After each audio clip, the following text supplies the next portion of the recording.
Gaza का काल साल 2024।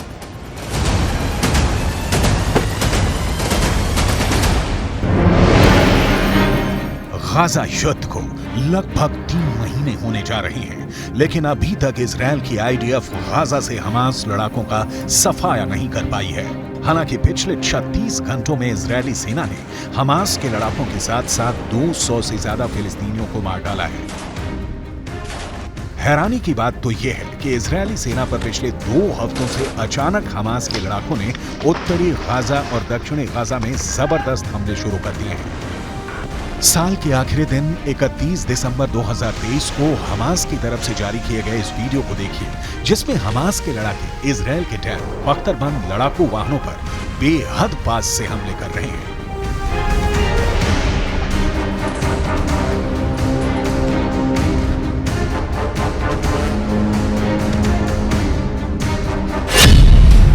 हेलमेट पहन रहे हैं टैंकों का कब्रिस्तान गाजा। हमास का टैंकों पर हमला। 31 दिसंबर 2023 को हमास की तरफ से जारी इस वीडियो को देखिए, जिसमें हमास लड़ाके बेहद करीब से इजरायली टैंक के ऊपरी हिस्से पर सीधा हमला कर रहे हैं। हमास का दावा है कि यह हमला इजरायली टैंकों पर दक्षिणी गाजा के खान यूनुस में किया गया है। हमास का दावा है कि यह हमला 30 दिसंबर 2023 को इजरायली टैंकों पर हुआ है।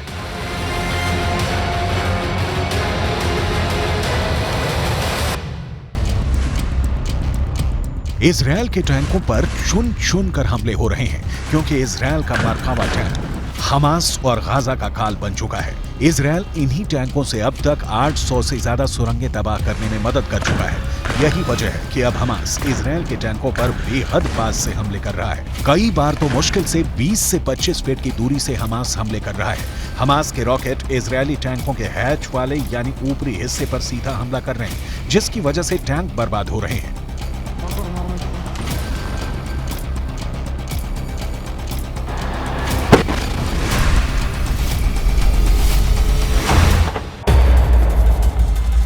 अब हमास की तरफ से जारी ये वीडियो देखिए, जिसमें हमास के लड़ाके गाजा में कब्रिस्तान बन चुके इमारतों के पीछे से इजरायली सेना पर हमला कर रहे हैं। दावा किया जा रहा है कि इस हमले में कई इजरायली सैनिकों की भी मौत हुई है।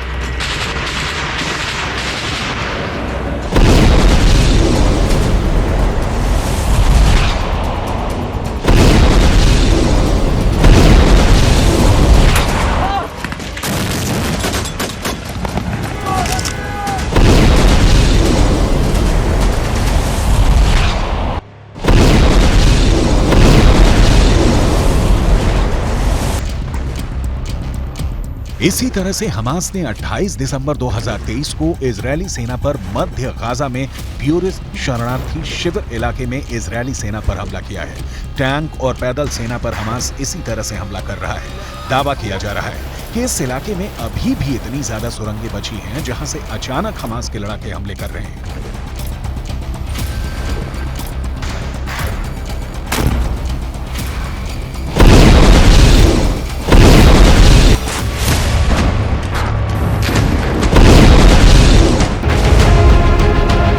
इसी तरह से हमास के लड़ाकों ने 27 दिसंबर 2023 को एक ही हमले में 12 से ज्यादा इजरायली सैनिकों को मारने का दावा किया है।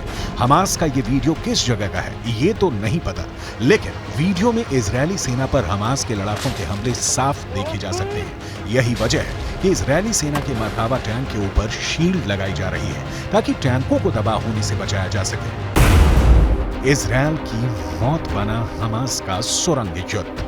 अब तक इजरायल के 480 से ज्यादा सैनिक मारे जा चुके हैं। इसकी सबसे बड़ी वजह हमास की वो सुरंगें हैं जो अभी तक इजरायल तबाह नहीं कर पाया है। हालांकि नेतन्याहू पिछले हफ्ते गाजा पहुंच गए थे और उन्होंने इजरायली सेना के कमांडर्स और सैनिकों के बीच काफी वक्त बिताया। नेतन्याहू ने साफ कह दिया है कि अब किसी भी कीमत पर गाजा युद्ध नहीं रुकेगा, चाहे भले ही गाजा युद्ध लंबा चले। अगर हम गाजा में फिलिस्तीनियों और हमास के लड़ाकों पर नजर डालें तो तस्वीरों और आंकड़ों से बिल्कुल साफ हो जाता है कि इजरायल ने गाजा को पूरी तरह से कब्रिस्तान बना दिया है। गाजा में 70% से ज्यादा इमारतें तबाह हो चुकी हैं।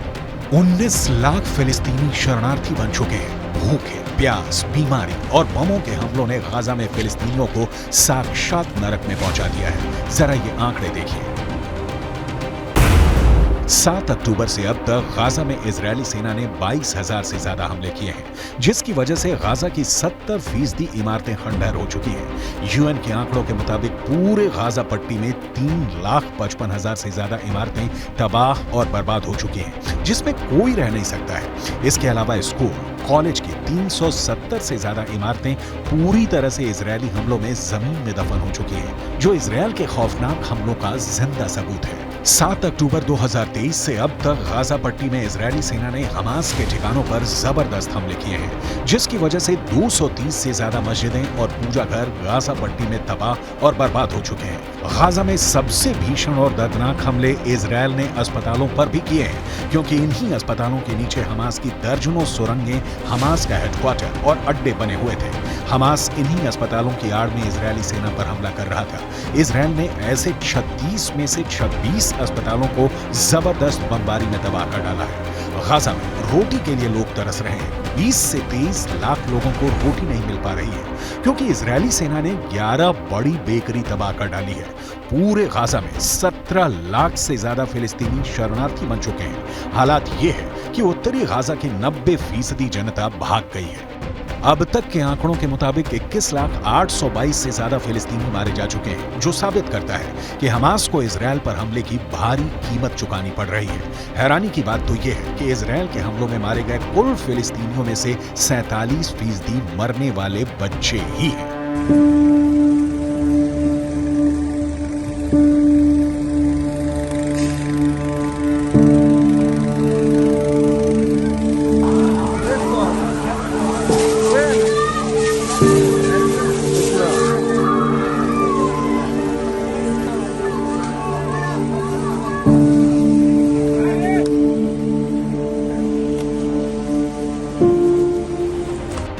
इन्हीं हालातों को देखकर हमास, हिजबुल्लाह और ईरान अब इजरायल से आर पार की जंग का ऐलान कर चुके हैं। लेकिन नेतन्याहू ने साफ चेतावनी दे दी है कि कोई जिंदा नहीं बचेगा।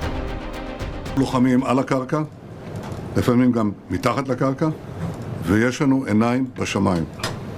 אנחנו אומרים למחבלי החמאס, אנחנו רואים אתכם ואנחנו נגיע אליכם. אנחנו ממשיכים במלחמה, מעמיקים את הלחימה. בדרום הרצועה ובמקומות אחרים, אנחנו נלחמים עד הסוף, ובעזרת הטכנולוגיה המתקדמת ביותר. उत्तरी गाजा पर इजरायली वायुसेना के लड़ाकू विमानों ने हजारों बम गिराना शुरू कर दिया। इजरायल की कॉर्पोरेट बॉम्बिंग ने देखते ही देखते उत्तरी गाजा में इमारतों को जमीन में दफन कर दिया। यहां तक कि उत्तरी गाजा में इजरायली सेना ने मरकावा टैंक से हमले शुरू कर दिए। इजरायली डिफेंस फोर्स की रीढ़ मरकावा टैंक पर हमास के लड़ाकों ने भी जबरदस्त पलटवार किया और कई दर्जन टैंक लगभग 90 दिन की जंग में तबाह कर दिए। हमास के लड़ाकों ने सुरंगों से निकलकर उत्तरी गाजा में हमले किए। इजरायल ने लगभग 90 दिन की जंग में हमास के टॉप कमांडर्स को चुन चुन कर मारा है। अब तक 100 के करीब हमास के कमांडर मारे जा चुके हैं। लेकिन जिस तरह से हमास गाजा में पलटवार कर रहा है, उससे साफ हो चुका है कि साल 2024 गाजा के लिए बहुत विनाशक साबित होने जा रहा है।